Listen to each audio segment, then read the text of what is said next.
took quite a break from this, and I'm coming back to it now, and I just deleted all the MIDI so that the only thing we're left with is just straight up audio. This is the audio coming from the Sensory Percussion plugin, mostly just drum sounds. And these are all of the synths that we had on drum 2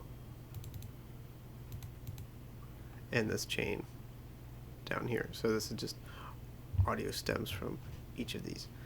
I do highly recommend taking breaks to come back with fresher ears because it changes your perspective on things. Let's just listen, and then I'll stop when I notice something. And we got to keep in mind that,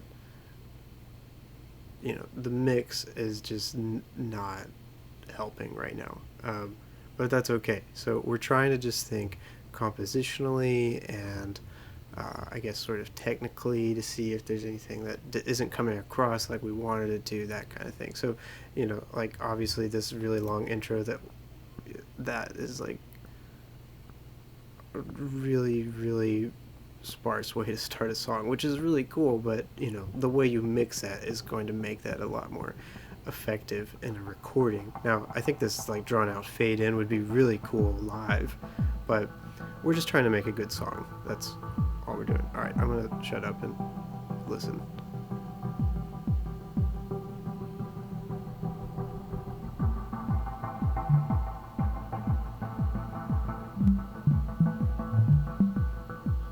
Okay, sorry if you're wanting to listen through this all the way.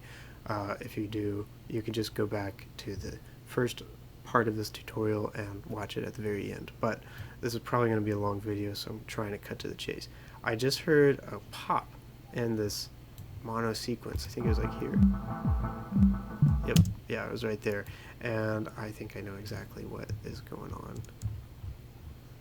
It's when I do that reverse thing. Or it's not actually a reverse. It's I was modulating the the attack time on this main operator, and the start time goes all the way to 0 milliseconds, which is just like instantaneously full volume. And when we're modulating that, when we're moving this back and forth and it's just kind of snapping back to 0 sometimes, that creates a little pop, which we can see right there. Boo-hoo. I think that could be pretty easily fixed. I mean, obviously you could edit this audio, but you know, I'm not. I don't think I'm gonna. I don't think this is going to be the final recording by any means. So I think I could just go macro 2, which I should have renamed. I'm very thankful for this orangey message at the bottom that just reminded me of what's going on. This is macro 2 is that tone and the envelope time. I'll just go ahead and change this. I think it'll be a pretty easy fix to just make it not 0. So something like, I mean, these are milliseconds, so even 1 millisecond is real quick. Let's just go make it 2 or 3. That's still going to be really percussive sounding. All right, let's keep listening.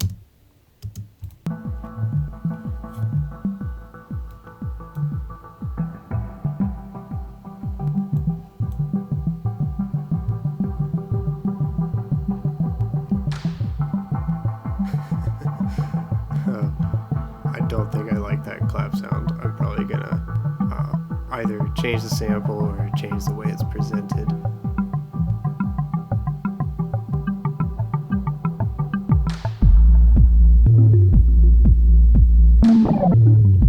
Cool. All right, check out how these kick samples, this is the kick channel, these are way quieter than these. Just even looking at it visually, this is one of the reasons why I like doing this step in audio, because some things are just easier to see. I know you're not supposed to mix with your eyes, but we're doing some complicated stuff here, folks, so let's just make it easier on ourselves. So, you know, if I was just mixing this, I would just boost the gain till it looks similar, and that's going to sound way fuller compared to where it was. So maybe I want to adjust the velocity input or just play it differently next time. But all right, continuing on.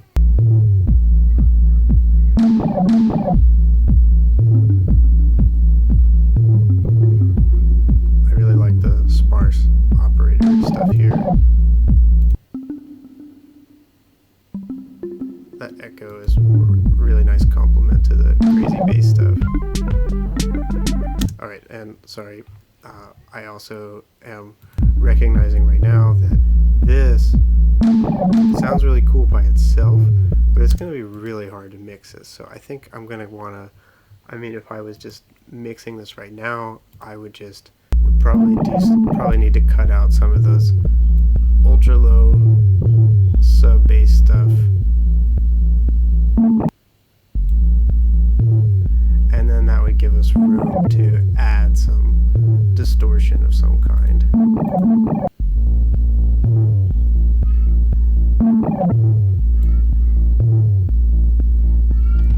But we don't really want to mess with this right now because we're not there yet. But that's something important to note for the future. Alright, continuing on.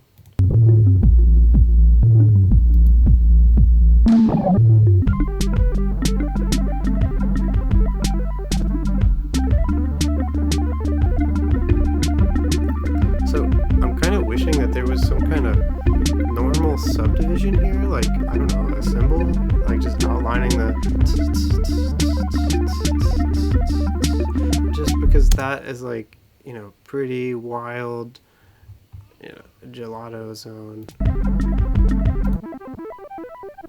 It's insane. And then the drums, because it's just kick and snare.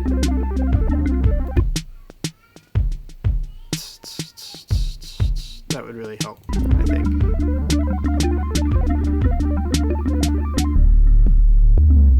Nice.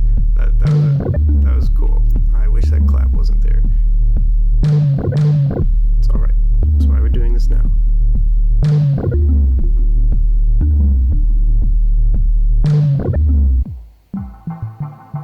Alright, that transition's a little rough.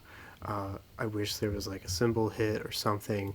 I actually had a lesson with Derico Watson once when he told me that I could get fired for not hitting a cymbal on a song section transition, like going from the verse to the chorus or the chorus to the verse, and I don't agree with that, but in this case I think he was right.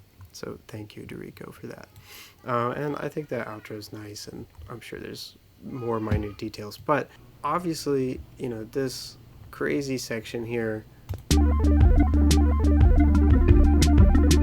is not minimalist at all, and like this is all like nice minimalist, chill, vibey, whatever buzzword you want to put in there, and that's really cool. I like this and I like this, but just going straight from this to my existential one thing going on at a time to insanity, that's too harsh of a transition, and I don't really want to give up this part, the crazy part, because it makes me happy. So I think to make this work and not be so stark, I'm gonna need to put some more stuff in here so that once we go to this, it feels like it makes sense and it's not just like disrespectful to the listener.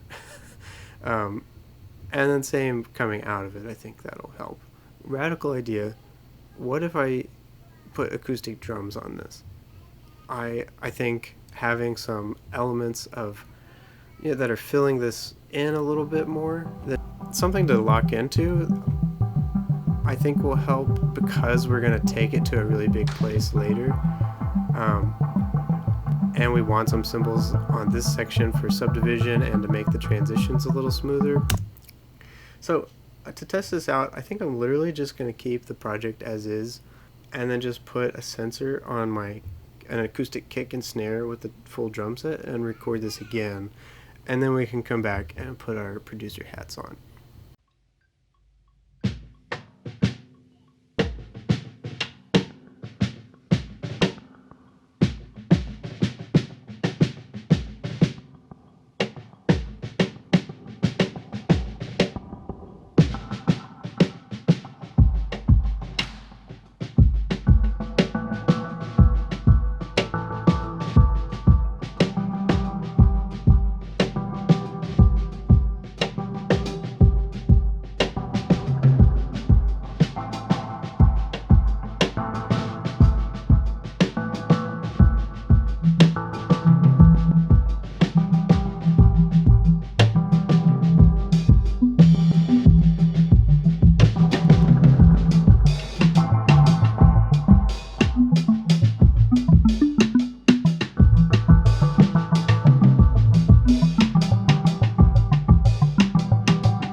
All right, so that was fun.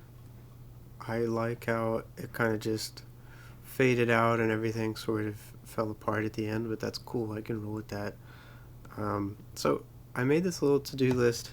I think this is a good step in the right direction, but there's definitely some things we're going to need to do to make it work better, especially because we made this with just the mesh head in mind originally.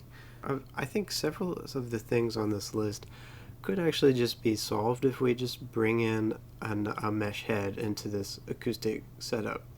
If we look at this list, the awkward snare solo at the top, we could get rid of that by just playing the part on the mesh head, and then I could just play some kind of dubby beat, which I thought that part really worked well. As far as the speed controller sensitivity issue, if we're splitting that part between an acoustic snare and a mesh head, that will help. And we could also just get rid of the speed controller on the snare or change its sensitivity there. I think the snare could have basically the same MIDI configuration, but we have the flexibility, since it's a separate sensor, to take out the parts that we don't need as far as what's getting piped over to Ableton. And I think that separate MIDI configuration will help clean up that bass heavy part if the snare drum doesn't actually trigger that bass sample. Let's try it again with that configuration, and then for that bassy section, I'm just going to try to play way less and see if that helps.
Alright, so here's the recording I just made, and I think this is coming together really nicely. I took some time to just sort of do some basic mixing and just to think critically about what we've put together here, and so some of these bass sounds aren't really coming across like I hoped. For instance, this operator in the peak of the song was initially supposed to be a layer to go in with the legato gelato, but legato gelato is kind of off in a crazy world now. So I beefed this up quite a bit using the devil lock.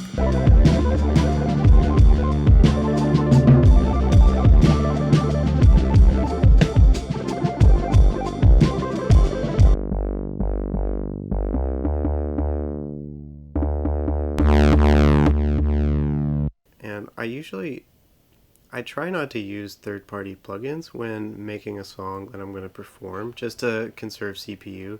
Soundtoy stuff sounds amazing, but I think we could achieve this sound natively by just using a different filter type that we can add some drive to, and then maybe add some shaper.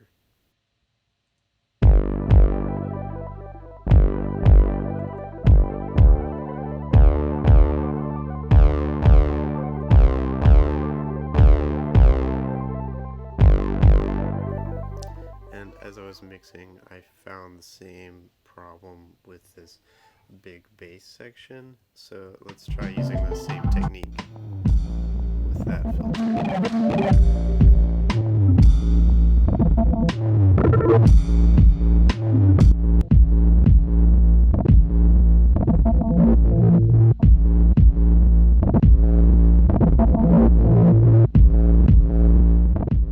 I actually ran out of gain with the drive on this filter, so I'm gonna just throw a drum bus on this to see if I can push it a little further and get some more harmonics out of this so we can actually hear it in a real world mix.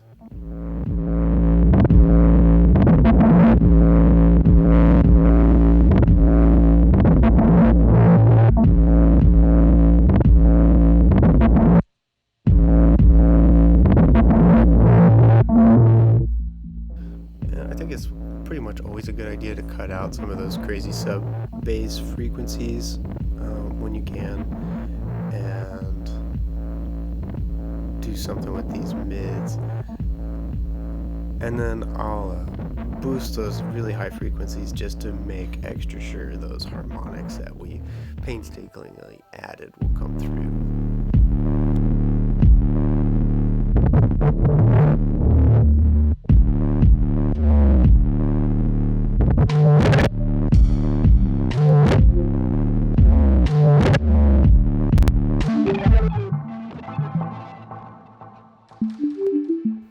Alright, cool. I think that's going to work a lot better for our mix, and it's not going to take too much CPU to make that happen.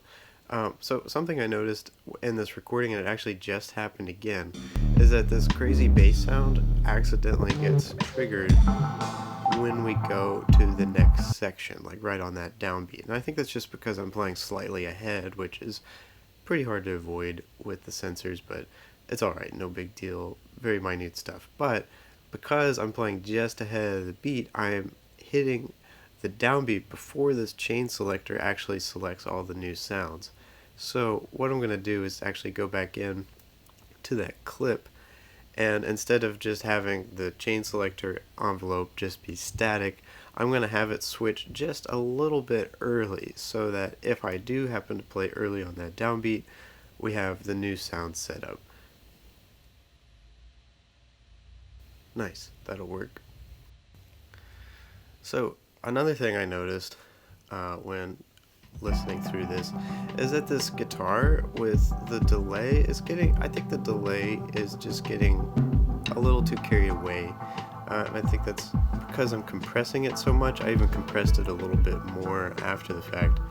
But with all of the compression and the delay or echo, I don't even, just listening to it, I can't even tell when I'm hitting the drum. So to make that a little more clear, I think what I'm going to do is use a timbre controller to high pass the echoes.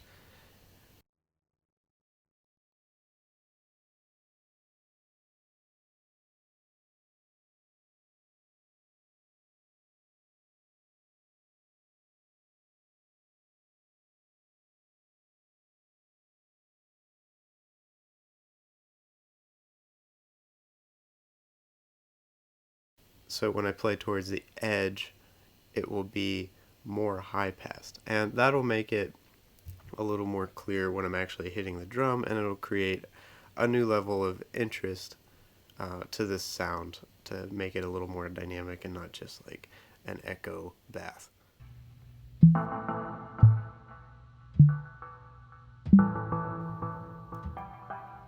Nice.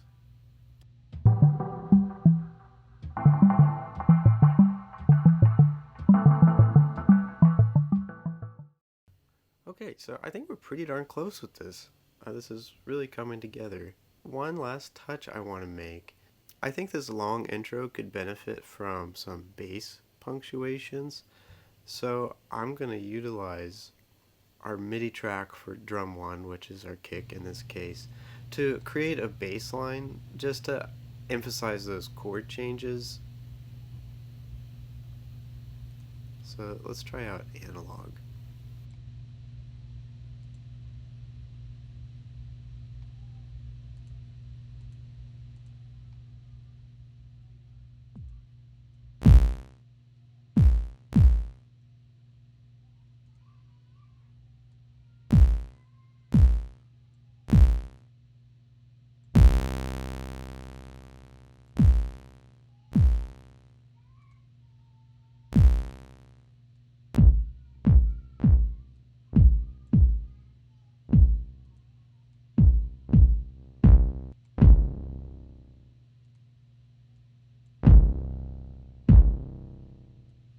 Alright, scrap that. Let's just use a simpler, because that's going to be simpler.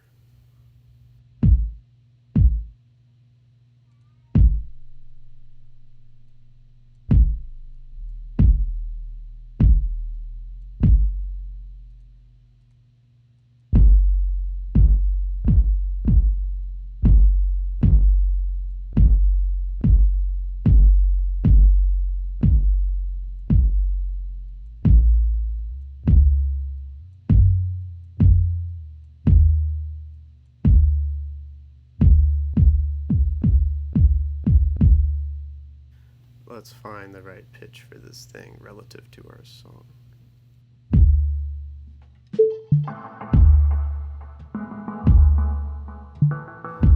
I think this is really blending in nicely, complementing that mono sequence that's just coming in sporadically right now.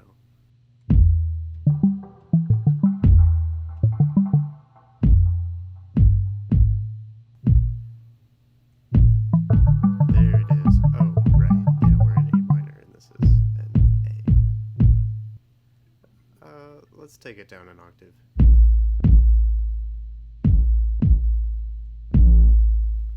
That drive sounds kind of dumb. Let's try a different filter type. All these different filters give you different flavors.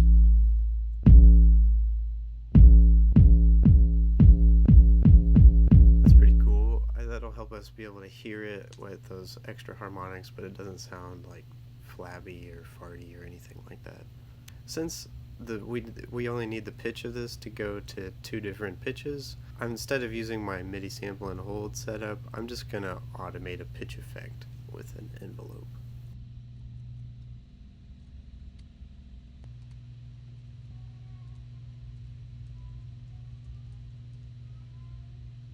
Alright, let's see how this lines up.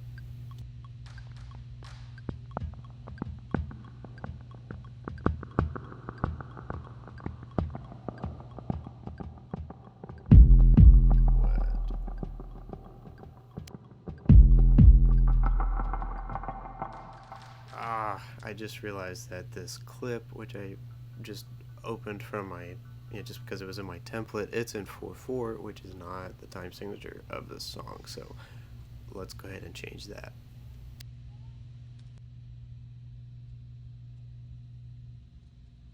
Okay, this should line up much better.